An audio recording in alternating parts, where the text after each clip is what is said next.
What is up, Debt Free Mafia? Hey, welcome. I'm so glad that you're here. I wanted to talk today about, is it better to buy a house or rent a house right now?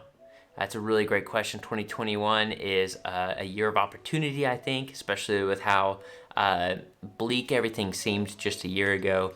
I think we're starting to move into a awesome, fruitful, opportunity-driven society. I'm a big believer in that. I want to be an opportunistic, and I think covering this topic today of, hey, should you buy or should you rent, is a great talking point. So, guys, if you're not familiar with me, my name is Rick. I'm a financial coach. I help people get out of debt. I help them start to build wealth and also build a legacy, not only so that they can take care of their children, but their children's children.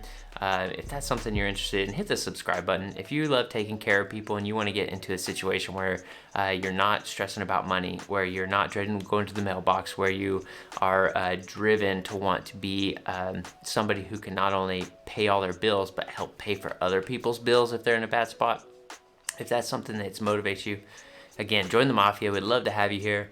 We're big about living debt-free and winning with our money rather than being stressed about it. So again, is it good to buy a house or is it better to rent? Well, I'm going to leave you with a big it depends. That really depends on your situation. And I know I talked about this in the last video. If you're really unsure, what I would recommend you do is find a financial coach. You of course can reach out to me, but there's several good ones. I know that Dave Ramsey has a bunch of good ones through his website. You can look up and find a financial coach in your area. It doesn't have to be in your area, but you're also welcome to reach out to me because everybody's situation is super unique. You can't just put a general principle over everything and apply it. I will give you a general principle today. It doesn't always apply, but I do want to hopefully give you some things to kind of think about and consider when it comes to, should you buy a house or rent. Now, the number one objection I get, and I've heard this from a client here recently, is, renting feels like a waste of money because money's just going and not building like it would in a house. And I think that's such a good question to have. So obviously here at the Debt Free Mafia, the first goal that we have is that you save up a small emergency fund of $1,000 to $2,000. Second is going to be paying off all of your debt. Reason being, because your cash inflow every month is going to be a whole lot better. Cash flow is going to be a whole lot better because you're not busy making payments on all kinds of stuff. You just have cash coming in. Also, here at the Debt Free Mafia, we preach that your house payment cannot be more than 25% of your take-home pay every month. So let's say that you're doing really well and you're making $10,000 a month. I mean, take-home pay, that's after taxes. This is both salaries combined. Let's say you're doing really well.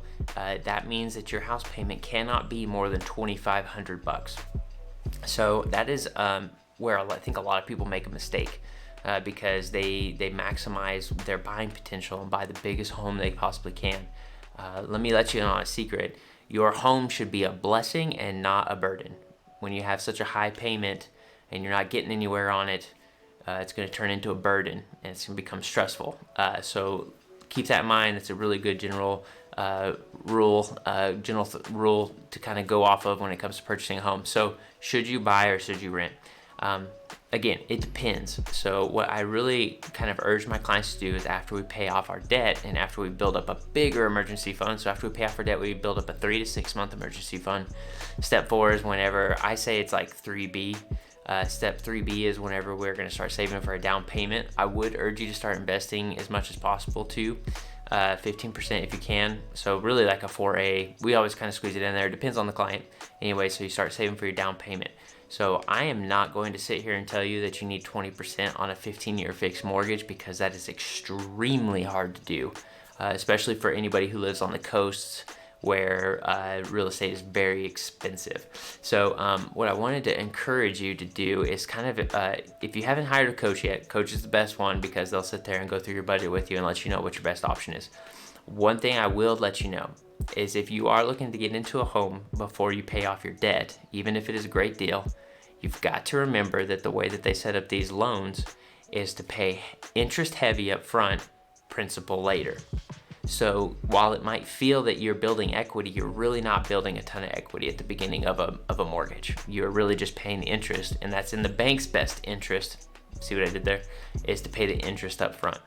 So what we recommend is that you pay off your debt, save up a sound down payment. I think for a conventional loan, and somebody's probably going to correct me, I think it's 7 or 7.5 or maybe even 8. I can't remember right now. It's been a little bit since I've looked at it, but I think that's about it. I don't recommend an FHA loan. Those are kind of brutal loans, but again, some people's situations are unique. So it just depends. So that's what we kind of recommend here, is that you are being smart with what your payment's going to be, that you're not over purchasing on a house, that you're getting debt free, right? Because you're going to have more money every month to be able to either put towards savings for a down payment or a house payment.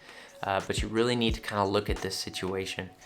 In a lot of cases, I would argue that buying a home really needs to come after you pay off debt, because you're going to have more cash available. You're going to be able to make more payments on the principal. You're going to be able to probably be able to afford a better house, bang for buck anyways, when it comes to having a bigger down payment.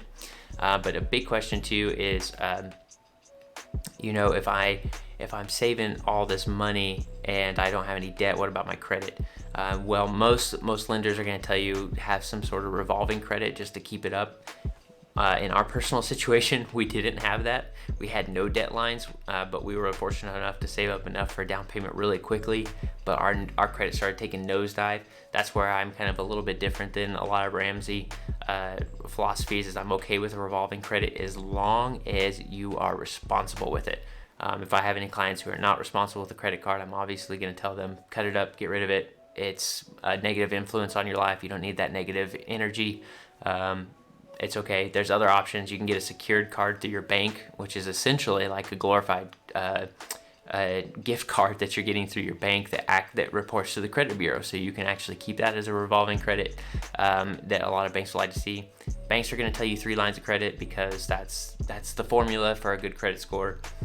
Look, I'm not a big fan of credit scores because their whole goal is to keep you in debt and to keep you playing their game, so that you keep borrowing from them, so you keep paying them interest. It makes them money. That's why they love it. I'm still hoping for the day that they'll start including like your electric bill, water bill, cell phone bill, all that stuff, because I think it's kind of unfair that you have to go into debt to report credit even though you're making all of your other payments. Maybe that's just me. Let me know in the comments what you think about that. But guys, again, it's highly dependent on your situation, exactly on whether you should rent or buy. If you have debt, let's be okay with renting. I know that it stinks because you want to start building equity, but remember, those loans are still interest heavy up front, and so you don't want to be spending your time on paying interest and paying on debt. Let's get that debt paid off, get to where we can build up some wealth and start making extra payments on our principal, so that you can pay your house off a little bit early and have some cash to invest. That's the smartest way to do it. Again, I encourage you to get a coach if you don't have a coach. Coaches are great at this. Is where they specialize in. But guys, I hope that was helpful. I know that it kind of seems a little bit bland and broad, but the truth is it is bland and broad, depending on if you're just looking at a whole group of people. But looking at individuals, that's where a coach can come in and say, this is what you got to do. Guys, I hope, again, just let me know in your comments below, what are your plans on buying a house? What are your plans on, paying off debt? I'd love to hear it. Guys, again, if you're not a part of the Mafia, hit the subscribe button, hit the like button. I'm so glad that you stopped by. Hope you have a great day. Peace.